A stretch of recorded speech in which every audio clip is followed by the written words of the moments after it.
What up, Facebook? What up, KK9ers? This is Bo. I am gonna outline my long line exercise. This is a foundation. We do this very early in the training.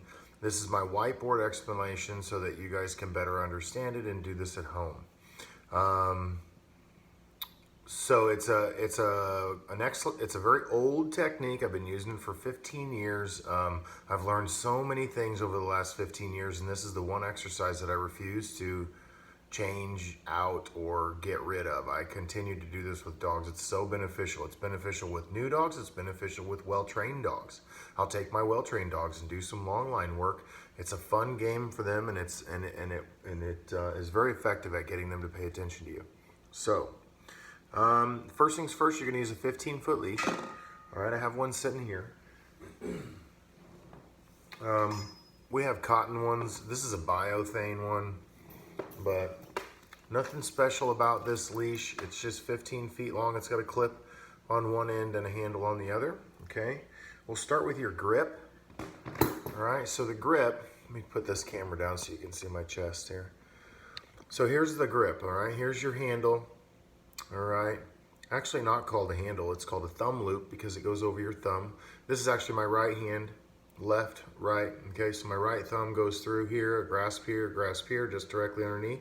Nice solid firm grip up against your chest. The reason why is if you let your hands hang out here all lazy on the sides, you get a big Rottweiler on the line or some kind of a large dog, he could pull your arm right out of the socket. You got a very long line and lots of momentum.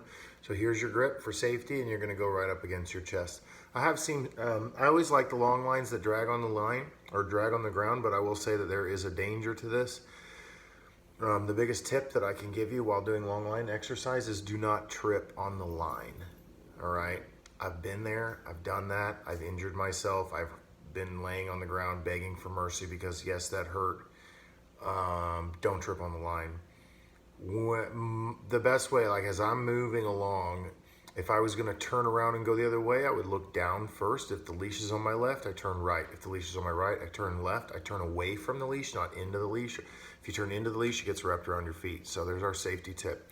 I have seen some trainers use retractable leashes for this exercise.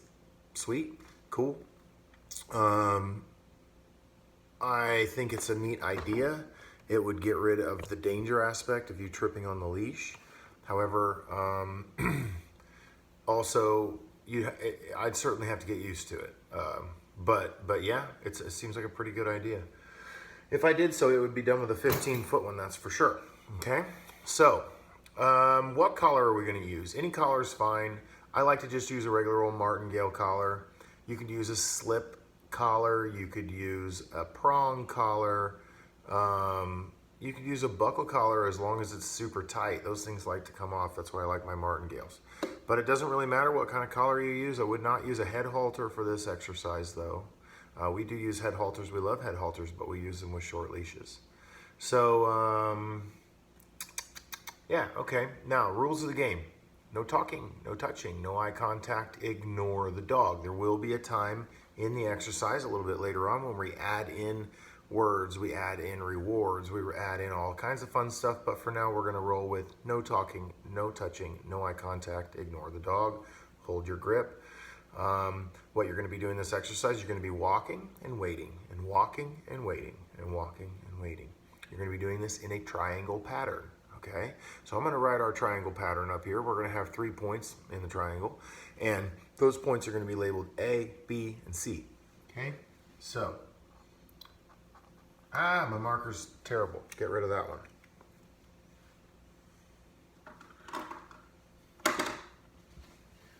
Markers, where are you? All right, let's try this one. Yeah, much better. All right, so there's 1 point. Here's gonna be point number 2. And here I've got point number 3. We are gonna label these. Point A, point B, and point C, okay? So good, all right. Now, to begin your exercise, you're gonna take your grip, you're gonna ignore your dog, and you're gonna come here to point A, okay? And you are going to just sit there and wait for 30 seconds, okay? When your 30 seconds is up, and remember you're ignoring the dog this entire time, you're going to head on to point B, okay? When you get to point B, you're gonna wait another 30 seconds. When that 30 seconds is up, you're gonna walk to point C. And when you get to point C, you're gonna wait another 30 seconds. And when you get done at that point C, you're gonna walk back to point A, completing your triangle, all right? Every single time that you come out and you do your triangle pattern with your dog, you are going to go around the triangle 6 times. So that is 6 triangles. 1, 2, 3, A, B, C, back to A, 6 times. Okay, so that's our basic format. Now, these points that you're walking to, okay, should be about 50 to 75 feet apart, okay? 50 to 75 feet apart. I like 75, but 50 is what the original instructions ask for, okay? Just to give credit where credit is due, this is an old Keeler method of dog training exercise. This is probably what Keeler is most famous for. Where are we at then? Yeah, so 50 to 75 feet apart. Also, my points here, I need my points to be clearly marked. So at my old training location, we had 3 trees that were planted, and they just happened to be planted in a triangle pattern. So we just use those trees as markers. But I used to train in the middle of a field, and it was just wide open. So I might grab, like there was some landscaping bricks over here, so I would just grab 3 landscaping bricks and put them in a triangle. It's a marker, it's a physical marker, a visual marker for me as well as the dog. I want to make sure that I end up in the exact same point every single time, and so those physical markers do need to be there. You can't just pick out 3 spots in your head in the field, okay? They're for the dog's learning as well as yours. All right, so here you are. You're at point A, okay? And you begin, let's say you're here at point A, okay? And you begin to head out towards point B, okay? Now your dog, we're gonna draw him in red, all right? So your dog is at the end of a 15-foot leash. He's got a lot of leash there, so he has plenty of time to use his brain and to make a decent decision, all right? And so, but this is the very first repetition, so he's not gonna get this one right? So he's gonna do what dogs do. He's gonna kind of head over here and like meander around and sniff and look at squirrels and whatever else in the heck that he thinks is important for him to be doing, right? He doesn't care about you standing there waiting 30 seconds ignoring him. Okay? Well, as you start to walk out towards point B, he's gonna run out of leash. And so somewhere around here, he is going to get redirected, and he's gonna end up being forced to follow you on your path to get to point B, okay? So you're at point A, you head towards point B, the dog does not, he sits around and sniffs for a little while.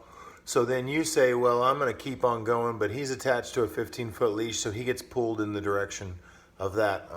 He's gonna get pulled in the direction that leash is gonna pull him, okay? So that's what's gonna happen on that first repetition.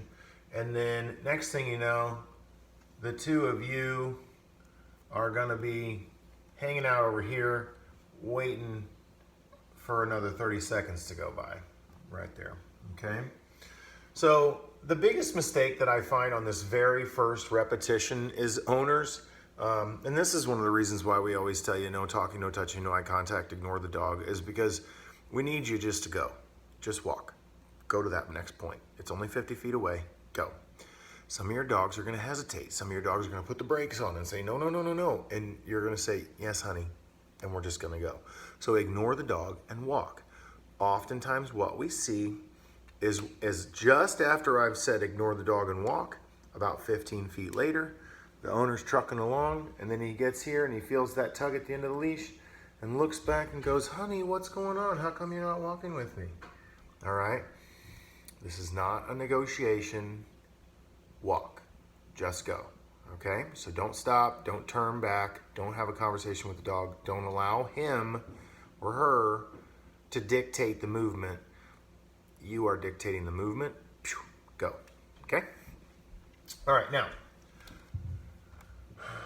the next one, all right, our next link here in our long line exercise is you guys are over here, you're waiting your 30 seconds at point B, all right, and you're gonna head out towards point C.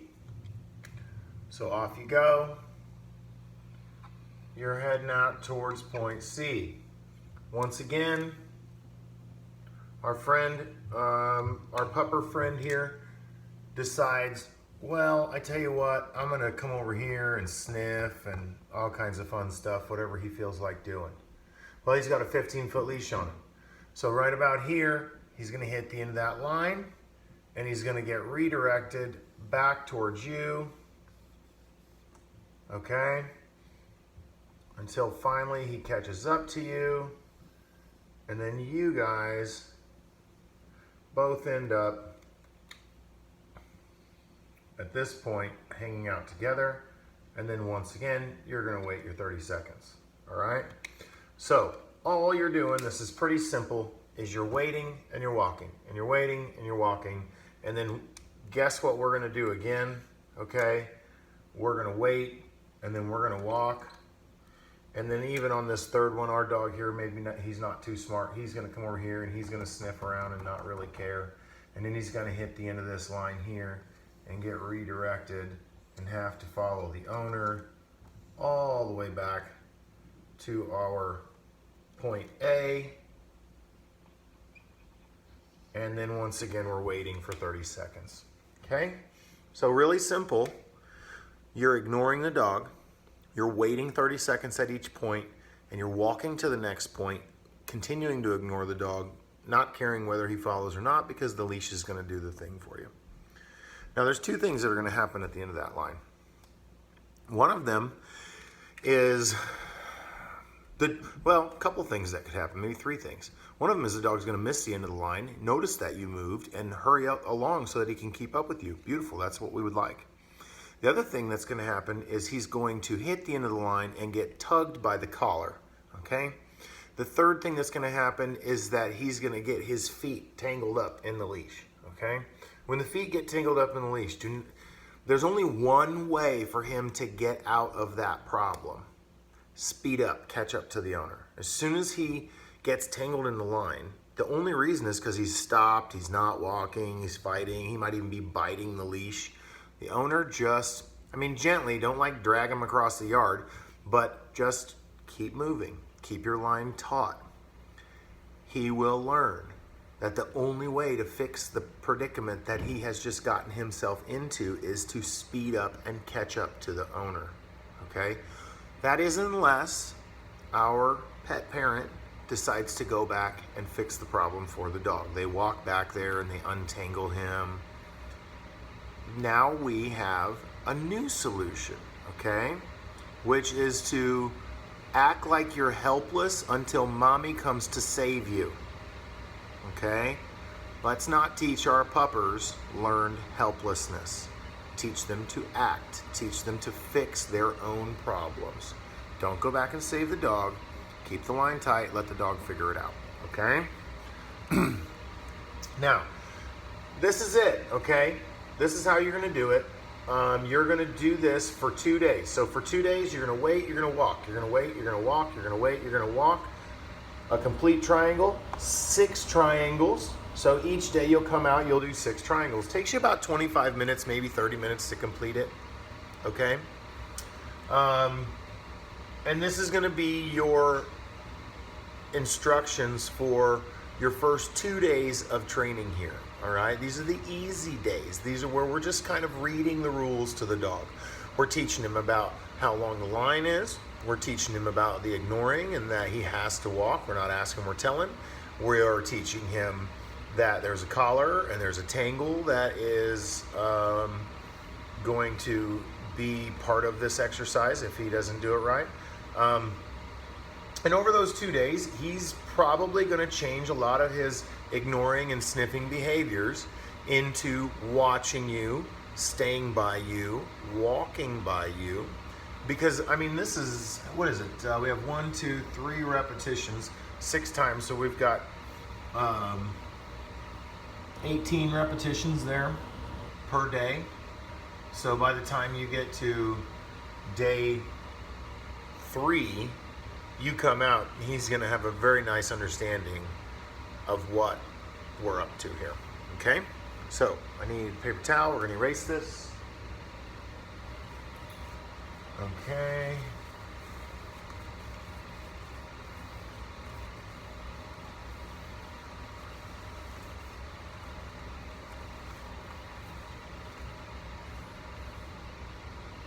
Now on day 3, we're going to add in some new rules to the game, okay? This is crooked. I'm sorry about the crooked. All right, so on day 3, we're gonna add in turns, okay?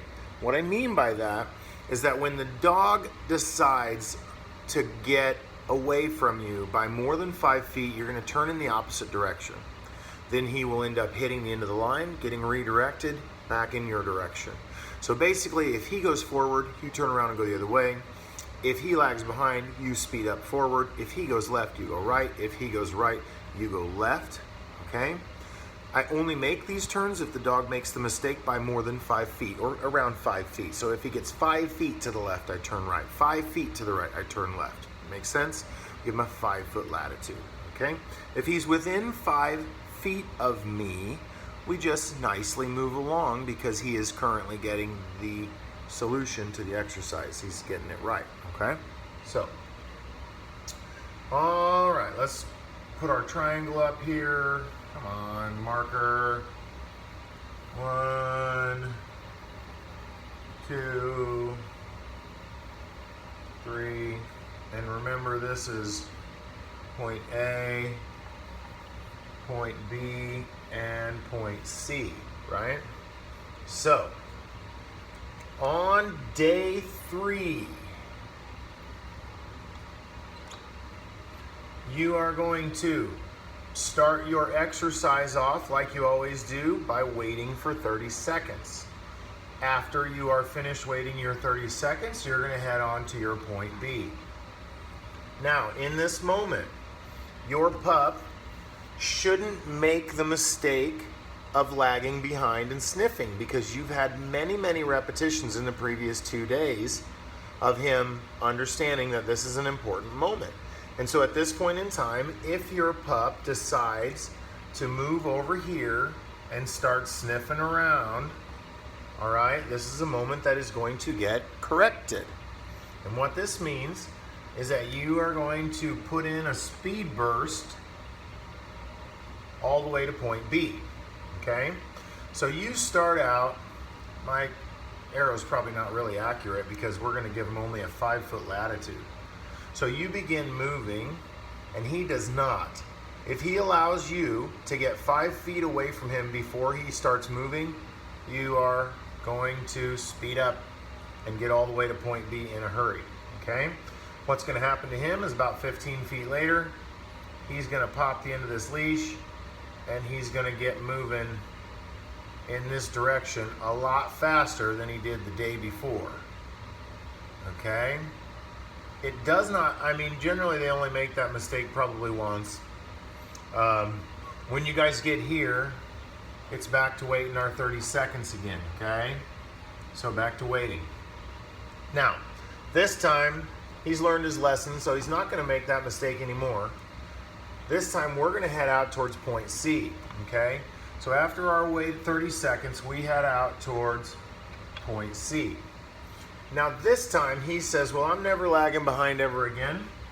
And so this time, he decides, though, that, well, we've already been doing this for 2 days now, so I know where you're gonna go. You're gonna head on over there to point C. So what do I need to follow you for? And I'm a much faster creature than you are. I move at about 4 miles per hour and you move at only 2. So to heck with your slow human pace, I will meet you there. So this is what you'll find a lot of dogs that pull ahead of you. You head out towards point C and our friend decides that you're slow, so he just decides to pull ahead of you, if he allows himself to get 5 feet ahead of you, you are going to turn around and go the other way. All right, you're going to turn around and you're going to head all the way back to point B. Okay? What's going to happen to our guy here is he's going to end up hitting the end of the line. All right? And then he's going to get redirected, and he is as well going to have to turn back and hang out with you again at point B. Okay? So what we have here is we have a solution for a dog that lags behind over here.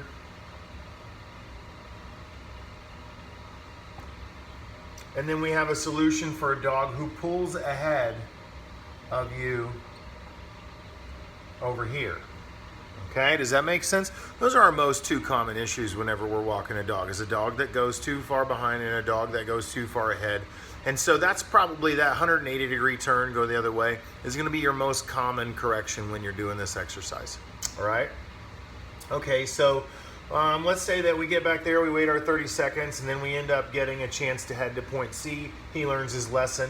He doesn't pull us, and so we both end up coming over to point C. And so right now we are happily waiting our 30 seconds at point C. Okay. Here's me and my pup happily waiting over here at point C. All right. This time I head out to finish my triangle. Okay, here I am. And my pup says, well, I'm never going to lag, I'm not going to lag anymore. I'm not going to pull ahead anymore. But he didn't say anything about coming and hanging out over here in the middle of the triangle. Okay, so in this scenario, I was hoping that we could just move forward all the way to our previous point, but my guy decided that he wanted to go right. So what I'm going to end up doing is going left. Okay, and then my friend here is going to hit the end of the line. He's going to get redirected, and then he's going to have to catch up with me down here. And then right about here, I'm going to stop and wait on him. He's going to catch up to me, and then we're both going to come back and start over, back over here at point C, okay? So what I wouldn't do, well, I guess what I'm trying to say is, once you make your correction and he catches up to you, just stop here and then start over again, all right? Don't finish your link all the way back to A. The point you're trying to prove there is that if you leave my side by more than 5 feet, you interrupt our progress, and then we have to stop and start over again, okay? All right. I'm gonna erase some of this. Oh boy.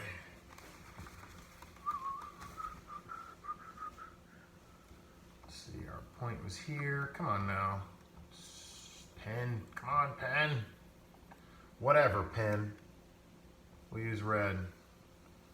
All right, so now me and my guy, we're hanging out over here by point C, and I decide I'm heading out towards point A. My 30-second wait is finished, and then this time Fido decides he's going to make his mistake over here to the left, in which case now I have to turn right. Our friend's going to hit the end of the line over here, and then he's going to get redirected, and then we're going to meet up somewhere here and then start over again. Okay? It looks as though you could probably just keep running all the way to point B. We're not going to do that. We're going to wait till he catches up, stop, start over again. Okay? So this is how you correct it. If he lags, you run forward. If he gets ahead of you, you turn around and go the other way. If he goes left, you go right. If he goes right, you go left. What this is going to create,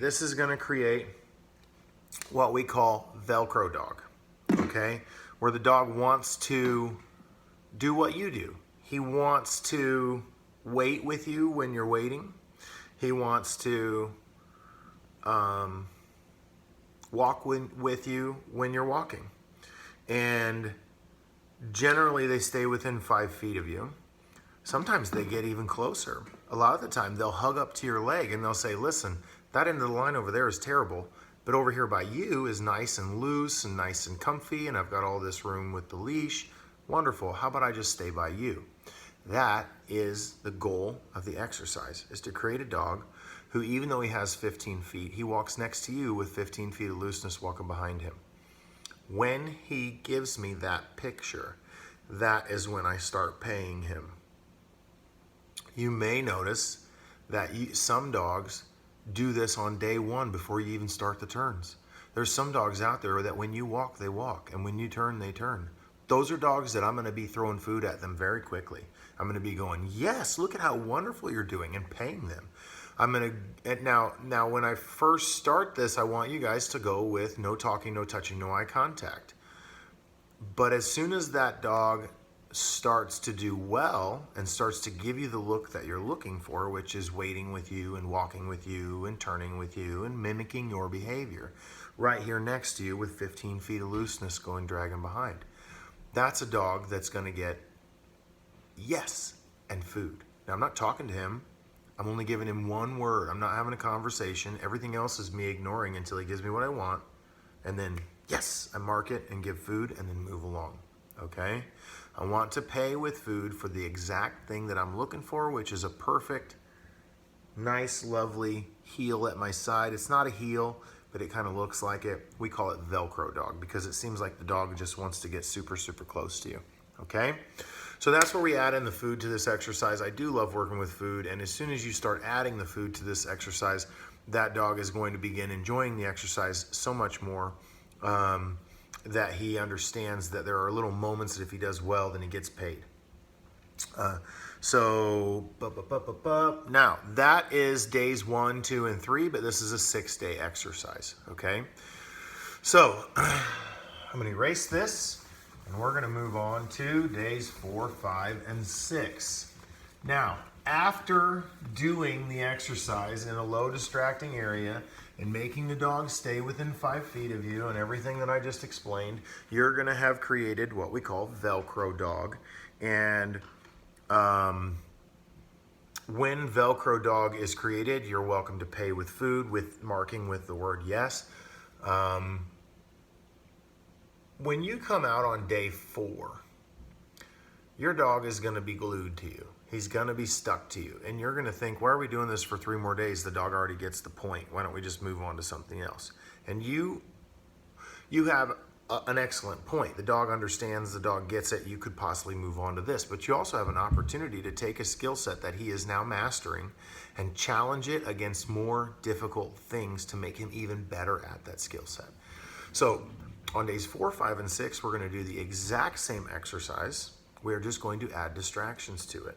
Okay, so here's our triangle again. 1, 2, and 3. And remember, this is A, B, and C. Okay, so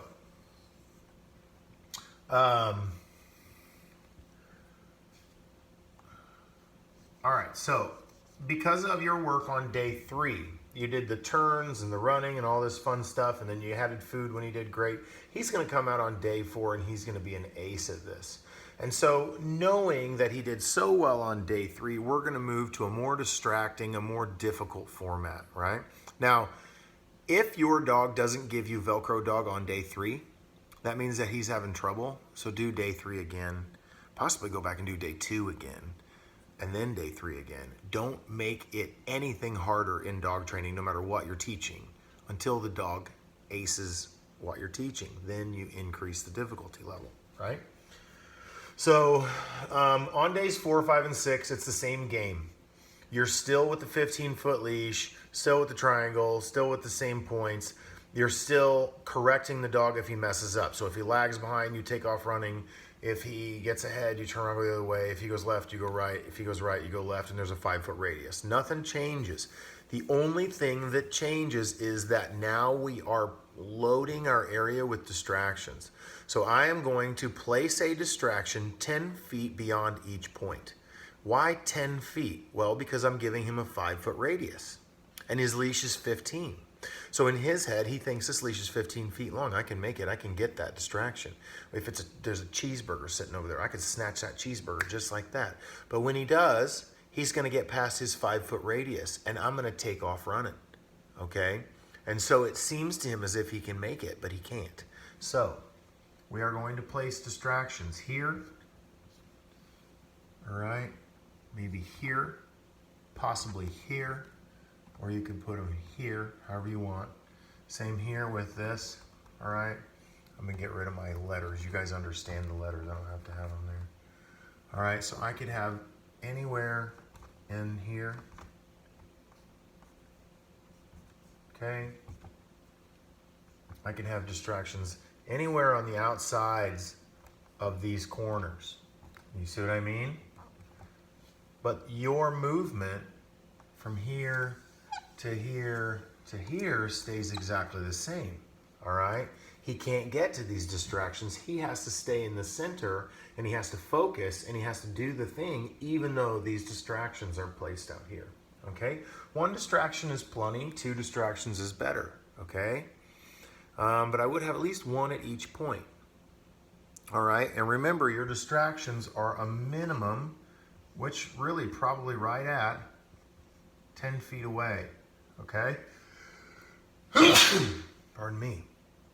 All right, so here we are once again, and we're waiting at these points.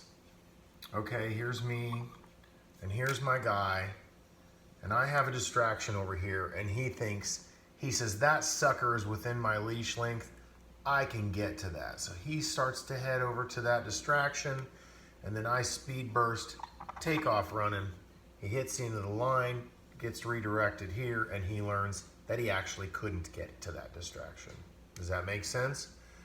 So but then here we go again. Now, after being corrected for going towards the distraction that made him lag behind, now he sees the new distraction. So he starts getting ahead of me because he's thinking he's gonna get whatever distraction I've put in front of him.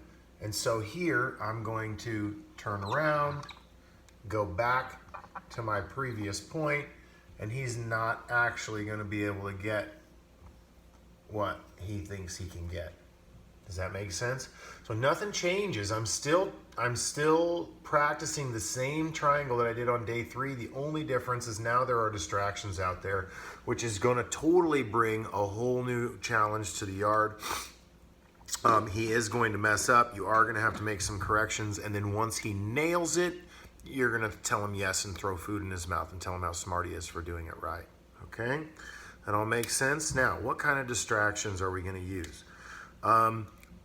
Everything we do in dog training, we teach it first, then we add the distractions. And when we add the distractions, we want to add them easy, medium, and then hard. We don't start with the hard distractions. We start with easy, then we move on to the medium distractions, and then finally we do the hard one once he's a pro. Okay? So, I'm going to erase all of this. You guys can just rewind the video if you need to. So,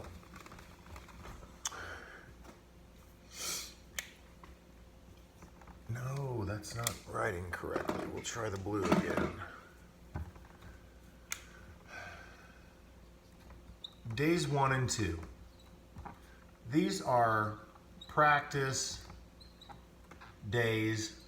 These are really about like reading him the rules to the game before you play it.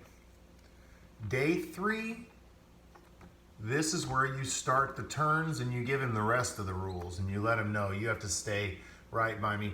Day 3 is also generally where I start the food.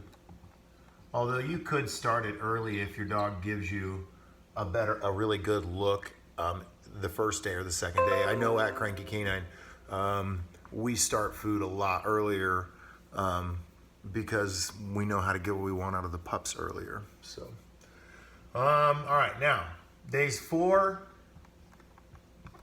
5, and 6 are your distraction days, where you're adding distractions to the yard.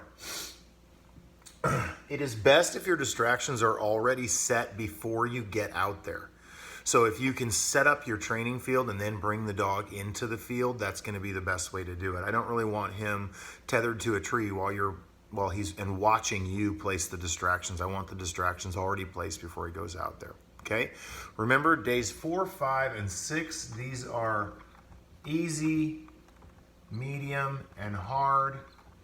And what that means is we have social drive, which is going to be the easiest, prey drive, which is going to be medium, and fear drive, which is going to be the hardest. Not necessarily the hardest. There's a if I had a dog aggressive dog, if I had a dog who we thought that light is right there. Apologize about that light. If I had a dog aggressive dog who I thought was kind of dangerous, I would add a 7th day into this, day 7, and we were going to call that extra hard distraction, and I would specifically work the dog's trigger on that day. Some dogs are human aggressive and they act like idiots when they see humans. I would add a 7th day and I would do humans as the problem. Now you notice though that my humans are up here in social drive because most dogs are super social. But day 7, extra hard, would be dogs for a real dog aggressive dog. And to be honest, it's not called the dog drive. I mean, we have social drive, prey drive, and fear drive. That's called fight drive. Okay, so you would use other dogs to trigger fight drive. All right, does that make sense? So that means that in my triangle where I had the X's where the distractions go on day 4, easy, social drive, those are friendly faces, people that the dog knows and loves. So if I have one of my dog owners as the handler, the other dog owner would be at one of my points, maybe their child would be at another point, and maybe their dog or the family cat would be at the other point. Okay, cats absolutely add into social drive, not prey drive. They can add into prey drive, but majority of the time it's social drive. And so I would place friendly faces. Now those friendly faces should not be baiting the dog into a correction. I don't want to see him going, "Come here, Fido. Come here, honey. Come here, Bailey. Come here, honey. Come on in here. Let's, come to me." Because that's just unfair. Okay, if you're using social drive and you're having a favorite person hanging out as a distraction, that favorite person should just be ignoring things and looking at their phone while the dog's being trained. They shouldn't be adding anything to it. Okay. Day 5, medium distraction is prey drive. Okay, with the prey drive, that is toys, food, and small critters, okay? I keep guinea pigs. I've used pigeons. We just put them in a cage so the dog can't get to it, and we put them at a decent distance out so the dog isn't terrorizing them. But the dog sees them or hears them and then moves towards them. I had a client that was trapping squirrels in order to do this. More power to you, buddy. But majority of folks do not have access to small animals, and so they're going to use food and toys to mimic prey drive. Okay, so get a bag of dog food, spill it out there by one of the points, grab a bag of McDonald's cheeseburgers and put it out by another point, and then over here at the 3rd point, you'll have a human with a squeaker toy. Squeak, squeak, squeak, squeak, okay? I have also downloaded apps on my phone where they make guinea pig noises or something. The dog's all into it, okay? That's all prey drive. Day 6 is the hard fear drive. Fear drive is a little harder to mimic. You know what your dog is fearful of, okay? For example, the vacuum cleaner. The dog turns into a psychopath and starts to bite the vacuum cleaner. That is a fear-based reaction. He doesn't understand why that thing looks so aggressive and is noisy, so he goes to get it, right? I see a lot of dogs who are aggressive towards brooms, so you're sweeping and they want to attack the broom. That's a fear drive. They don't understand the broom. I had a dog who freaked out when he heard the toaster go off. That's a fear drive problem. Some folks go to change the trash bag in the trash can and they flap it around to put air in it, and then the dog freaks out. That's a fear drive problem. Anything that has to do with manners at the front door is generally fear or defense. Defense is fear. And so sometimes you can get an app with a doorbell sound and put that at one of your points with a human. I like to get the green gardening stakes from Home Depot or Lowe's and tamp them into the ground and tie my fear distractions to those. So I'll take a bunch of balloons that are floating in the wind and tie them to those stakes, and they bounce together and they make funny noises. Dog doesn't trust that. I will tie a plastic bag to one That works quite well. It flaps around in the wind. Any children's toys are going to mimic fear drive. My kid has this like stupid airplane thing that there's no button to turn it off. You just have to kind of like hit it or wiggle it and it starts, and then you can't turn the stupid thing off. So that goes into the distraction pile. And I'll hang that from a guarding stake, and it makes like a gun noise, and the dogs are freaked out by it. Any children's toys work well. What else for fear drive? Oh, an umbrella, okay? I got a big white and black umbrella, and I tie it to a guarding stake, and it just kind of rolls around in the wind. Dog doesn't trust that. They'll sit there and bark at it and growl at it and stuff. The dog is expected to do the long line exercise and to stay within 5 feet of the owner, even though the fear distractions are there. We do that. Now that's very difficult. That's very, very hard for a dog to do, which is why we do it last. And that's why he has all these preparatory days of acing this exercise before we get there. Okay.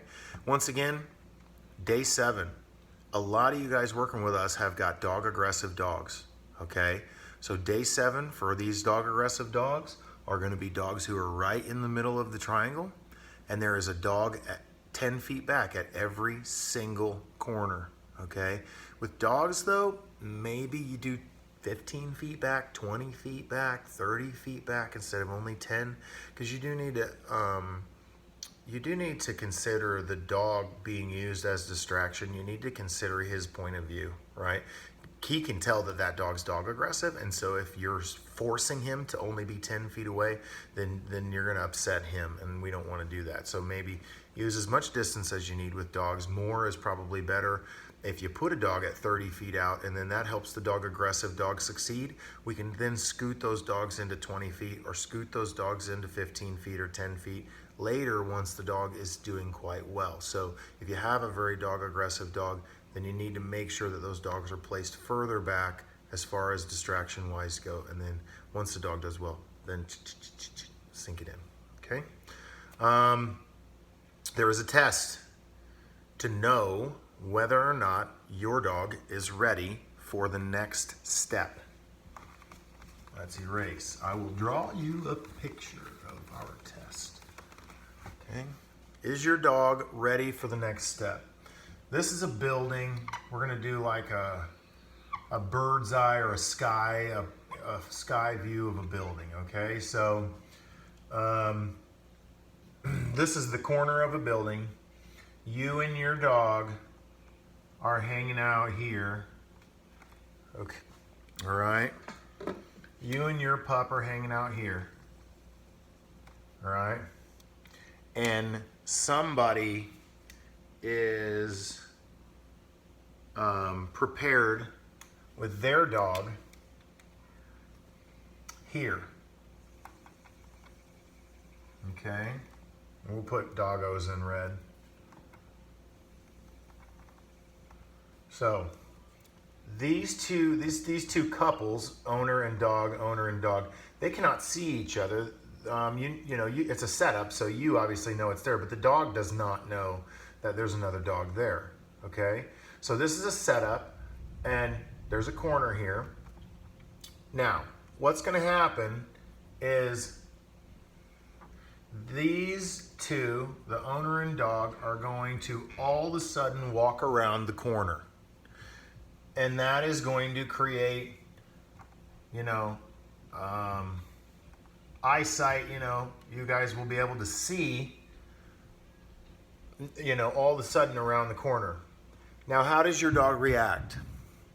When all of a sudden he sees an owner and a dog come around a corner, boom, 5 feet, 10 feet away, there they are. How does your dog react? Does he move towards them?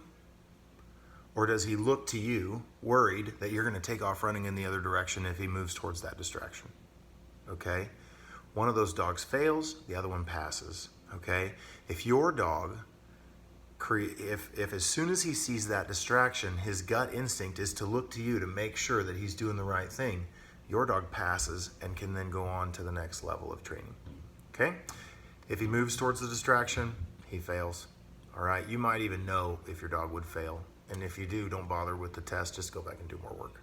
So anyways, long video, but this is going to go into our members only area, and we'll be giving you guys instructions to go and watch these things. So anyways, I appreciate you guys. Thank you very much for watching. Y'all have a wonderful day. Bye-bye.